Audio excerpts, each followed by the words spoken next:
This is the WJTS News. In tonight's news, a traffic stop leads to the discovery of meth and cash. A familiar face is seeking re-election to the Greater Jasper School Board. Kerry Schneider makes his usual visit to the Humane Society. Kirk Gazelle will be in with sports, and for tonight's Inform, we speak with Bridget Bartley on sips, samples, and songs. All this and more coming up next on 18 WJTS News.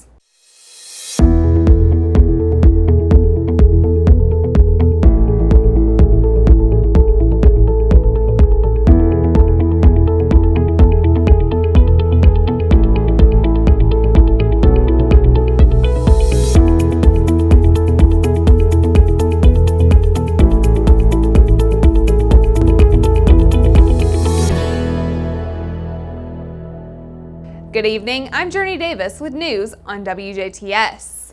A multi-agency investigation that took place late last week has led to the seize of over $30,000 of meth and the arrest of 3 Dubois County residents on numerous felony charges. Indiana State Police said this incident took place last Thursday along Interstate 64 in Perry County near the 74.5-mile marker when an ISP trooper conducted a traffic stop on a black Chevy Equinox for speeding in a posted construction zone. Police say that 27-year-old Jacob Batchelor of Jasper was the driver of the SUV. 2 passengers were in the vehicle and identified as 62-year-old Barbara Kelly of Huntingburg and 32-year-old Jeremy Siddons of Jasper.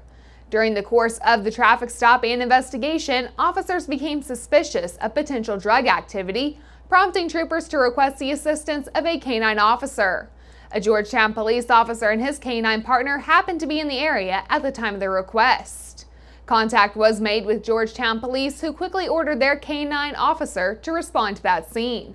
The Georgetown canine conducted a free air sniff of Batchelor's vehicle and gave a positive alert indicating the presence of illegal narcotics. Officers searched Batchelor's vehicle after that canine alert and located nearly 316 grams of methamphetamine, numerous items of drug paraphernalia, and an undisclosed amount of cash. Kelly, Batchelor, and Siddons were all arrested without incident. Kelly was charged with a level 2 felony count of dealing in meth at least 10 grams, a level 5 felony count of conspiracy to deal meth, a level 3 felony count of possession of meth of at least 10 grams with enhancement, and misdemeanor counts of visiting a common nuisance and possession of paraphernalia. Batchelor was charged with a level 5 felony count of conspiracy to deal meth, level 6 felony count of maintaining a common nuisance, and a misdemeanor count of possession of paraphernalia. Meanwhile, Siddons is facing misdemeanor counts of visiting a common nuisance and possession of paraphernalia. All 3 were taken to and booked into the Perry County Jail. Law enforcement agencies that were involved in this investigation include the Indiana State Police, Washington City Police Department, the Perry County Sheriff's Department, Jasper City Police Department, Tell Cities Police Department, and the Georgetown Police Department. The Federal Emergency Management Agency, or FEMA, has announced that the nationwide test of wireless emergency alerts and the emergency alert system that was originally scheduled for Thursday, September 20th, has been postponed to a backup test date of October 3rd. The wireless emergency alerts will originate at 2:18 p.m. Eastern Daylight Time, and that EAS test will originate at 2:20 p.m. The test is rescheduled due to ongoing response efforts to Hurricane Florence. All participating commercial mobile service providers and emergency alert system participants are required to participate in the nationwide test. The American Legion Post 147 in Jasper is observing a November as a Flag Education Testing Month. The major objective of the flag program is to build patriotism in youth and to develop a thorough understanding of proper flag display and courtesy. The test is open to 4th grade students at Dubois Elementary School, 10th Street Elementary School, Ireland Elementary, Holy Trinity Catholic School, and Celestines Elementary School. The top scoring boy and girl winners of each school will receive certificates and American Legion medallions. The top Dubois County boy and girl will also receive additional certificates and special medallions. The Dubois County winners will compete at the 8th district level, and those winners will compete at the state level.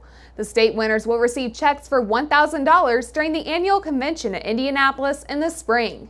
Dubois County has had 3 state winners in recent past. This educational testing program is available for all elementary students in the state of Indiana, including homeschooled students. The deadline for requesting educational material and testing material is September 28th. For further information, you can contact Chairman Daniel Lawson at 812-661-2440, or you can also email him at dble754@gmail.com. A longtime member of the Greater Jasper Consolidated School Board is interested in serving another term. Ken Schnaas is seeking re-election to the board representing District 1. He says when first elected in 2006, the corporation had very little cash in its operating fund. Schnaas says through his leadership of strong fiscal responsibility and teamwork between the board and administration, the corporation has been able to improve its cash reserve to a safe and comfortable balance of nearly close to 10% of annual operating expenses. Schnaas noted that during the last 12 years he has served, there have been a number of raises given to corporation teachers, support staff, and administrators. Ireland Elementary has added classrooms as well as various support areas. He points out that the corporation is currently building a new consolidated elementary school.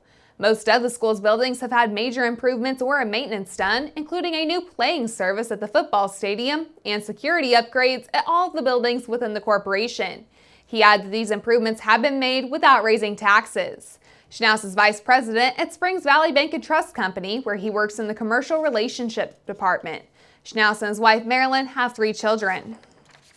Little is being said right now about an accident involving a vehicle and an Amish horse and buggy over the weekend in Daviess County.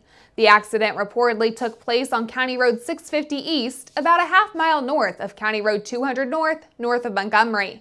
The roadway was closed for about 3.5 hours. The Daviess County Sheriff's Office called in state police accident reconstructionists to help investigate the accident. We'll let you know more as it becomes available.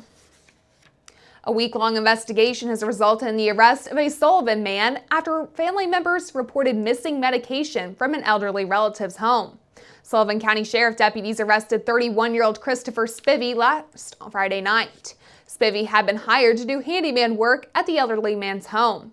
Investigators used surveillance video to determine that Spivey made more than one visit Sunday to the victim's house while the elderly man was at church. Spivey is facing a felony charge of burglary and a Class A misdemeanor charge of theft. The Sheriff's Department encourages residents to keep close tracks of their medications and especially watch out for those who may be preying on the elderly. The U.S. Department of Veterans Affairs is holding what it calls a summer retreat for female veterans who live in southwestern Indiana, including those who are homeless. Veteran Affairs spokesman Kevin Harris says that the retreat, to be held in Evansville, is being held to address benefits and services available to the veterans. In a 2017 report to Congress, the U.S. Department of Housing and Urban Development said that women comprise the fastest-growing segment of the homeless veteran population. From 2016 to 2017, the latest period statistics available, the number of homeless female veterans increased by 7%. Compared to a 1% increase for male veterans. Harris says services such as nutrition, education, and haircuts will be available to all in attendance. On paper, Republican Mike Braun has a slight lead in the latest poll on Indiana's U.S. Senate race, but the numbers do essentially show a tie.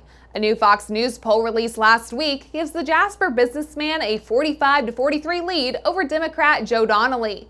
But that poll does have a 3.5% margin of error. The poll gives Libertarian candidate Lucy Brenton 3% of the vote, and 8% of voters still say they're undecided. Stay tuned, we have Carrie Schneider at the Du Bois County Humane Society again this week. Then see your local outlook and weather forecast, followed by sports and Inform on 18 WJTS.